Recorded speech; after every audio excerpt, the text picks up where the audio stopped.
You already know what time it is. It's R3's time, where we read. And of course, I'm Naila, I'm your CEO and your founder of R3, where eyes, where lives, where lives, where we promote knowledge of self through education and activism. And what better way to do that than to read, write, and comprehend for your own understanding? We are now reading African Glory by J.C. deGraft Johnson. This is the story of vanished Negro civilizations, because they once said we were never great. We were savages. But this story brings light to what we were, which were great empires, great civilizations of abundance and resources. And if you've read with us, you should have been reading chapters 9, 10, and 11, where we get introduced to the Mali and the Somghai Empire, one of the most greatest empires of West Africa that is to date on record. Period, point blank. But I'm going to pass it over to our hostess with the Moses. She's going to let you know a little bit more about us and the logistics, and we'll be back. Hey, how you doing out there? It's Howard Soul, the hostess with the Moses, coming at you from on Tuesdays at 3 o'clock. A little bit after 3, but we are here today. We are here to discuss the African Glory, the story of the vanishing Negro by J.C. deGraft Johnson. And we are here every Tuesday at 3. You can reach us at R3 Real Lives. And that will get you to Facebook, Instagram, TikTok, and to the website, where you can like, share, and follow for free. And we are up for suggestions. We do take donations because we have different campaigns, homeless campaigns, unhoused outreach, feeding people outreach. We have a scholarship that we have funded, and we are accepting more donations for that. So if you want to join one of those, just go on the website, log on, and join us, where you can get up to date on our campaigns. And that's every Tuesday at 3. And like I said, we are reading the African Glory. And today, some things that are talked about in the chapter is highlighting Mansa Musa's reign over the Mali Empire during the 14th century, if you don't know about him, emphasizing his extraordinary wealth, and which made him one of the richest individuals in history. He is celebrated, Mansa Musa, for his famous pilgrimage to Mecca in 1324, a journey that not only demonstrated his piety, but also showcased Mali's empire's immense riches.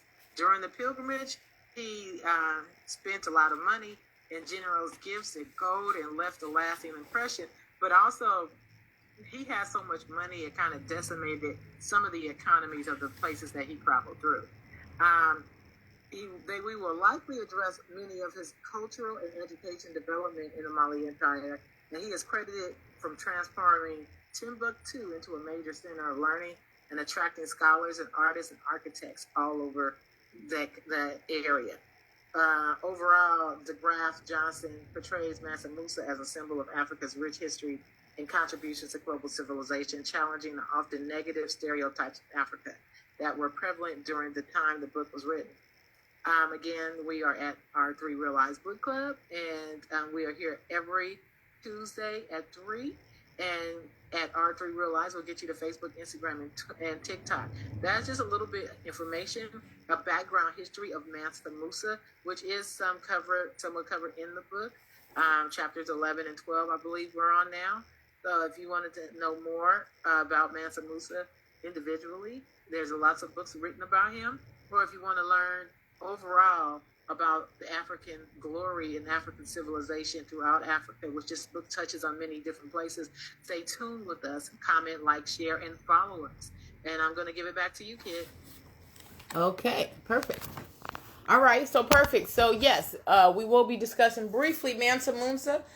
He was in chapter 9, 10, and 11. We'll kind of read today. We go back and forth discussing and reading. So chapter 9 talks about Mali and the Songhai Empire, which actually is an extension of Mali, if you think about it. Mali was one of the greatest empires known to West Africa, but Songhai Empire was one of the greatest empires following the Mali Empire. So again, we mentioned last week that it's very important to realize that Mali was the name of a town of the great Mali Empire, and Ghana, similar to that, was the name of a town to the great Ghana Empire. I wanted to read a note just to add in there some context, since we all know about Ghana now. A lot of people visit Ghana and go to Ghana now. It's called, the Gold Coast. And so it's very important that we understand that that was a region of one of Mali's empires as well. But on page 92, chapter 9, we're going to find it says the 1, 2, 3, Fourth paragraph down. In historical accounts, we find the name Mali being applied to a town, the capital of Mali Empire, just as Ghana was the capital of Ghana Empire, like we just said. We know for certain, however, that the first capital of Mali Empire was Djeriba, and later on the capital was transferred to Niani. What was the Mali Empire? How did it come into being? How did it end? And to answer these questions, we go all the way back to 1050 when the Almoravids, the Senegalese under Yassine and Abu Bakr, were attacking the outlying districts of the Ghana Empire. So remember, West Africa, before it was broken into countries, were vast empires as well as the entire continent of Africa. So we just jump over that, gives us a little bit information about Ghana and about the Mali Empire as well. But I wanted to read to you one of the leaders of Ghana, which is Sumanguru. On page 93, let's see, 1, 2, 3, fourth paragraph, first sentence, it says, Sumanguru put to death 11 brothers, all heirs to the Mali throne, but he spared the 12th, a crippled child named Sundiata. As the years passed, Sundiata grew in strength and gradually recovered from his infirmity, and when finally he attained manhood, he ascended to the throne of Mali in 1230. He was able to lay the foundations of Mali's imperial greatness and to win for himself the title Madi Jata, a name by which he is remembered even to this day by the Mandingos of Sierra Leone, and the surrounding territory for Sundiata or Mari Jata is correctly regarded by the Mandingos as their national hero. So we should remember that name and lift it up. He was someone who was not thought of and was put to the side because he was a crippled child, but he ended up rising to throne. So this just shows kind of the resilience of African peoples, but also of West Africa at that time and that reign. I just wanted to point that out. And then on page 94, second paragraph, it references some of Sumanguru and what he did as the Susu king. So in 1235, Sumanguru, the Susu king, decided to challenge Sundiata, and the two armies met at the Battle of Karina. Sumanguru was defeated and killed, and the Susa kingdom became a part of Sundiata's fast-growing empire. 5 years later, in 1240, Sundiata Marijata, also is his name, struck at the old city of Ghana and blotted it from the face of the earth. Thus vanished the city that had known prosperity and adversity for thousands of years, the city that had once been the capital of a great empire. But the name Ghana persisted, for the ruler of the area around the old city continued to use that name, described his district, and even Sundiata, the king that we just referenced, the child that was crippled that rose to power, even Sundiata himself was compelled to allow this chief to call himself king of Ghana as a last tribute to the memory of Ghana. No other ruler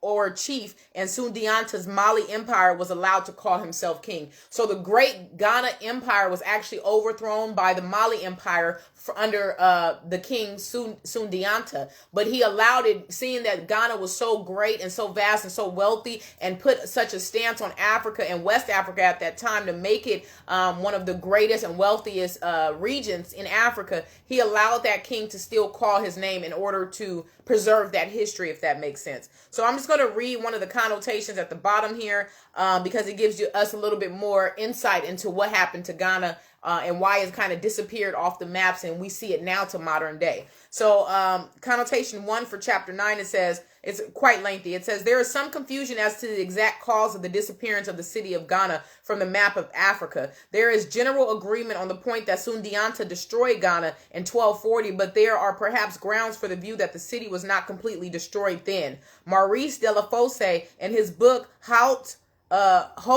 Senegal, Niger, published in 1912, states that Ghana was completely destroyed in 1240, but in 1924 he revised his opinion in an article which he contributed to the Bulletin du Comité d'études historiques et scientifiques de l'Afrique occidentale française in July to September 1924. That's all French, by the way. And here he attributed the final disappearance of Ghana to the progressive drying up of the region, of which we now possess proofs. So if you go to Ghana and just seeing the drying up of it, basically the desert type of style that's on the outskirts of Ghana is what they're referring to. Abundance and wealth and resources is usually looked in green pastures, right? So that's what they're referring to there. So Ibn Khaldun claims to have met in 1393 a Ghana citizen traveling in Egypt. Again, rainbow Raymond Lull, who suffered martyrdom in North Africa in 1315, records that the Pope sent a special investigator to Ghana sometime after Lull's first visit to North Africa. The present view that the city of Ghana just dried up appears not to be supported by very limited finds made recently at Kuumbi, Salem. The Ghana citizen whom Ibn Khaldun met in 1393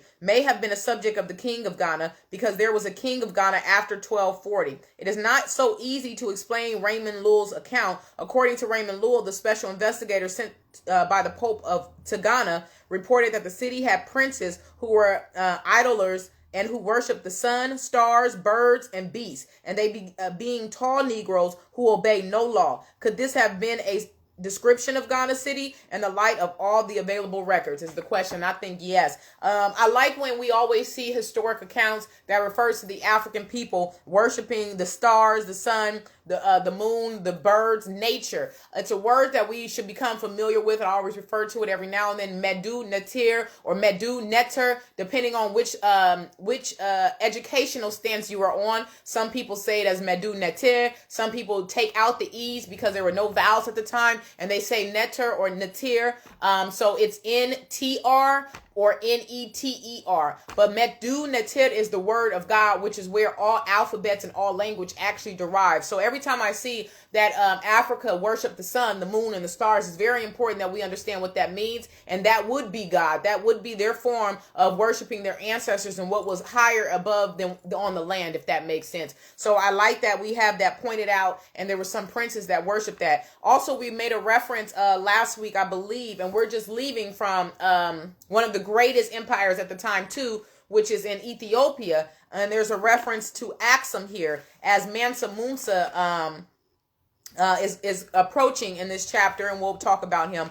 But one of the rulers, Sankora, actually stopped in Axum, which is one of the greatest empires. And Axum, Ethiopia, is one of the countries in Africa, or vast empires in Africa, that were not colonized. But also you have to understand that colonization just didn't happen in slavery. You also can be colonized of the mind. That brings out religion. So that is what empires are very much known for, is religious power, but also for their territories and their abundance and their wealth and their resources. So that brings us into an ex-slave, Sankora, who actually at the time of this nation in Mali, it was we'll read about it on page 96. It was disintegrating. And so he rose to power being an ex-slave. I like to still say enslaved. But on page 96, second paragraph, under the ex-slave Sakura, the Mali Empire became commercially prosperous, and merchants from all over Africa and the Middle East came to trade. In 1300, Sakura decided, when returning from a pilgrimage to Mecca, again, this is where religion plays into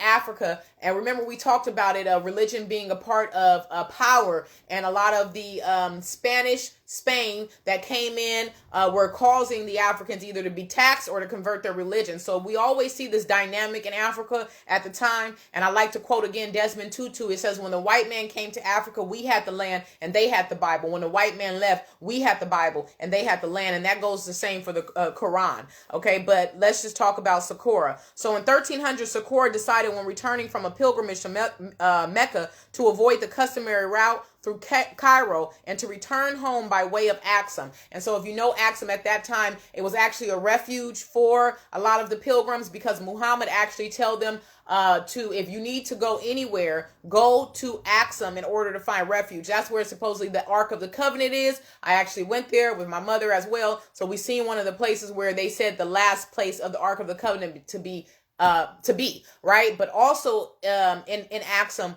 was very big in Christianity too. So they have that dynamic of Muslims and also Christians. So it makes sense that he would stop in Axum as a way of taking a break, I guess you say, from his long travels on his way home. So by the way of Axum in the eastern Sudan, which is now Angola and Egyptian Sudan, we do not know Sankora's motives for avoiding the customary route, but we do know that when he left the boat and set foot again on the African soil, he was assassinated by Danakil on the coast of Tajura on the Somaliland seaboard. And so Sakura had been a strong and powerful ruler, and during his 15 years on the throne of Mali, he had done something to recapture part of the spirit of Sundiata. As in his case of the most able rulers, Sakura's reign was followed by that of rulers who left very little impression on the course of history.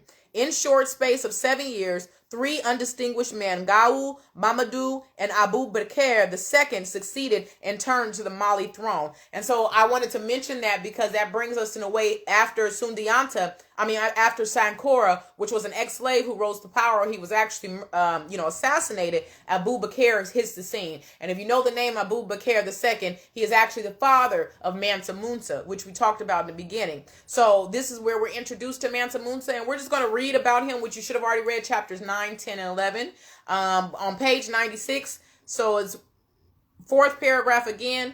We'll start there. So in 1307, there mounted the imperial throne of Mali, one whose name became almost a legend to this day, but also in Europe, Asia, and Africa. His name was Mansa Musa. Some historians claim that Mansa Musa's father was Kankan Musa, but the theory appears to be unwarranted, and we are inclined to accept the views of those historians who hold that Mansa Musa was sometimes called Kankan Musa and sometimes Gango Musa by some French writers. Some historians claim that Mansa Musa as the grandson of Sundiata, and this is where we see we see the connection between great empires of West Africa and how it's passed down through the family line. So it says, some of them says he was the grandson of Sundiata, but the truth is almost certainly that Mansa Musa was the son of Abu Bakr II, who was the son of a sister of Sundiata's. So that in fact Mansa Musa was the grandnephew of Sundiata. So that's good to know about Sundiata. And you know that Mansa Musa was so wealthy, but he was not power hungry. And I like that about in this chapter that it really mentioned a lot of times with the African diaspora and our communities anyway, we get wealth and we become power hungry. We want to take over another person and conquer that other land just because we have wealth. But something that brought to my attention that I knew, but reading it in a different light, it was really remarkable that the only reason why he was traveling, although he did have slaves, but at that time we would like to probably call them indentured service. They were very well taken care of. They had silk, not saying that that's a good position to be in, but he was traveling to Mecca for his pilgrimage. So when everyone was seeing him with all this gold and abundance and resources and passing it out, and he's supposedly, quote unquote, collapsing economies, which would really, for me, it's a term where if you're not self-sufficient, it will collapse your economy, right? But he was collapsing economies because he was generous in his wealth. So I like that about him, because now we like to hoard wealth a lot of times for the elite and the wealthy, and then we preserve it just for the few. So on page 97, it's a mention to his journey, and we could just put it on record. 2nd paragraph. It was in 1324, some 17 years after Mansa Musa had ascended the imperial throne of Mali, that the world awoke to the splendor and grandeur of Mali. There across the African desert and making its way to Mecca was a caravan of a size which had never been seen, a caravan consisting of 60,000 men. They were Mansa Musa's men, and Mansa Musa was with them. He was not going to war. He was merely going to worship in Mecca. And just think about him going to worship in Mecca and bringing all of these people with him. So the huge caravan included a personal retinue of 12,000 slaves, all dressed in brocade and Persian silk. Mansa Musa himself rode on horseback, and directly preceding him were 500 slaves, each carrying a staff of gold weighing about 6 pounds, 50 mikal. Then came Mansa Musa's baggage train of 80 camels, each carrying 300 pounds, 3 kantar weight of gold dust. Think about why he just has gold dust lying around, right? This imposing caravan made its way from Niani on the upper Niger to the Walata, then to Tuat, and then on to Cairo. Mansa Musa's piety and open-handed generosity, the fine clothes and good behavior of his followers all quickly made a favorable impression. And notice he said followers, but then they're referred to as slaves. So just think about that in the aspect of someone who has a lot of abundance and resources, who treats you well, who was not afraid of sharing his wealth. Maybe these people were followers of Mansa Musa and not necessarily slaves to what we think it is. And that's just me putting it out there, okay? So that's just a little bit on Mansa Musa. If you jump down to the last paragraph on page 97, it says, for years after Mansa Musa's visit, ordinary people in the streets of Cairo, Mecca, Baghdad talked about this wonderful pilgrimage, a pilgrimage which led to the devaluation of gold in the Middle East for several years. And it just makes me think of gold and it being of value for people who want power, right? But if the people were still able to sustain themselves, I actually don't see a problem with that. That's just personally on me. It's always seemed as a negative thing, but I don't see a problem with it as long as they were able to sustain themselves. So that speaks about Mansa Musa. He also instructed the king of Somghai. On page 98, if you jump over, first paragraph, second to last sentence, at Gao, the king of Somghai came to make his personal submission, and his two sons, Ali Colin and Suleiman Nar, were given up as hostages to Mansa Musa. Mansa Musa then went on to Timbuktu, the second most important Songhai town, and then both Gao and Timbuktu, S. Saheli was commissioned to build mosque, and the mosque at Gao, built of burnt brick, was still being admired as late as the 17th century. So it just speaks about Mansa Musa, and side by side with trade and commerce came the encouragement of culture and learning that Mansa Musa really pushed there in Timbuktu. And then on the second to last paragraph, it says that, third sentence, the scholars were mainly learned theologians well-versed in Quranic theology and law who made a mosque of Sankore in Timbuktu, their center of instruction, who laid the foundations of the University of Sankore. This university was to bring learning not only to Africa, but also to the whole of Middle East. Its most eminent scholar is believed to have been Professor Ahmed Baba, a great historian often quoted by the author of the Tariq Sudan, which was published by the university and which is believed to have been edited in 1640. Whether we think of the University of Sankore or of commerce and trade of Timbuktu or of the improved methods of architectural work in Gao and Timbuktu, and indeed in the whole of Mali Empire, it is Mansa Musa that we must turn our minds, the man who was the master of Mali Empire from 1307 until his death in 1332. And then an English historian actually paid tribute to Mansa Musa, and we'll leave there with Mansa. He says this: he left behind him an empire which in the history of purely African states was as remarkable for its size as for its wealth, and which provided a striking example of the capacity of the Negro for political organization. So if we think about what's going on in our times now with the political election coming up, won't talk too much about it, but it's very important that we understand what unification is. And Mansa Musa was one of the greatest leaders that almost unified the entire West Africa solely because of their power, not simply just to conquer one another. He almost did that, right? And so if we think about now, at this time, we're barely able to unify under something so small as maybe the color you wear, the religion, the education, the school you go to, what you drive. We can't unify under something. So that's something to think about and use our real lives to see how we can once again make a striking, compelling example like Mansa Musa, and the capacity just to unify us underneath one political organization or one type of organization that would do that would help with the improvement and the advancement of Negro people, the African people. So on page 99, it ends with Mansa Musa, and it says, let us also pay tribute to Mansa Musa, the man who came nearest to building a united West Africa. Such were the affairs of West Africa at the time, whether you lived in Gambia, Sierra Leone, Ivory Coast, in the Gold Coast, Togoland, Dahomey, or Nigeria, you could have not helped but feel the power and the strength of the Mali Empire, the empire which sought to fuse all of West Africa into one whole. No one wishes to give up his freedom readily to another, even though the final goal might be well in general interest of the community and in general interest of humanity. And I think that's where us African people need to take a step back and understand that unifying doesn't always have to be to conquer one another. Sometimes it can be in the interest of our community and of our humanity and of our people. So keep that in mind and use your real eyes. Okay?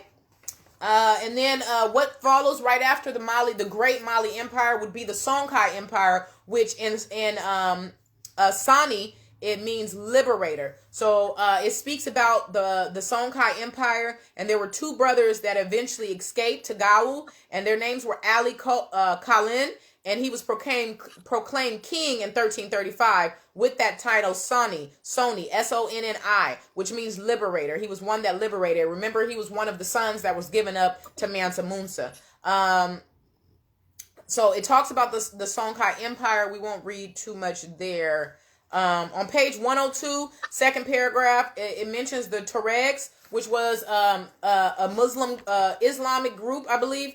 So in January 1468, Sani Ali entered Timbuktu and put many of the citizens to the sword as retribution for their friendship with the Tuaregs, who were hereditary enemies of the Songhai. So keep that in mind. They were hereditary, meaning passed on down from generation to generation. The Tuaregs and the Songhai were enemies to each other, right? But they still were great empires in West Africa. Another one to point out is the Dajene, which is pronounced by the inhabitants of is pronounced by the inhabitants Diene, Dhinenne, and is still one of the marvels of Africa. It was surrounded by gigantic natural moat and by a network of waterways, which besides making it easily accessible, it gave security against attackers. And then the only person, this is on page 102, last paragraph, the people of Dajene claim that their city was able to resist 99 sieges in the course of its history, and that the only person who succeeded in capturing Dajene was Soni Ali, which I said is mean liberator, right? The liberator Ali of the Songhai ruler of Gao and conqueror of Timbuktu. His victory over Dajene involved a siege which lasted 7 years, 7 months, and 7 days. And you know we love numbers here at R3, so 7 is very, very significant, and just being of completion. 7 years, 7 months, 7 days. He ruled that empire. I thought that was a very interesting one to point out. Let's see what else. And this is chapter 10 is all about the Songhai Empire. Okay, so one of the greatest rulers and one of the last greatest rulers of West Africa would be Sika Muhammad the First. And so Sika Muhammad the First is mentioned also in the Songhai Empire, of course. So we'll read, let's see. We'll read why he got his name. So after he defeated, he was the new ruler of Songhai Empire. And Muhammad Touré chose to call himself Sika Muhammad I. And this is the reason. Tradition has it that when the daughters of Sani Ali, he overthrew Sani, right? The liberator Ali. He overthrew Sani Ali. And after his daughters heard Muhammad Touré proclaim himself king in Gao, they cried out, Asikaya meaning he shall not be. So being very arrogant, Muhammad Touré there and then ordered that this should be his royal title for himself and his successors. So he named himself Asika Muhammad I. Often known as Asika the Great, he proved to be one of the greatest rulers that Africa has ever seen. And then there's a mention of Leo Africanus, who was from North Africa. It's very interesting to talk about Leo Africanus, but we won't get too much into it. He was a Moor.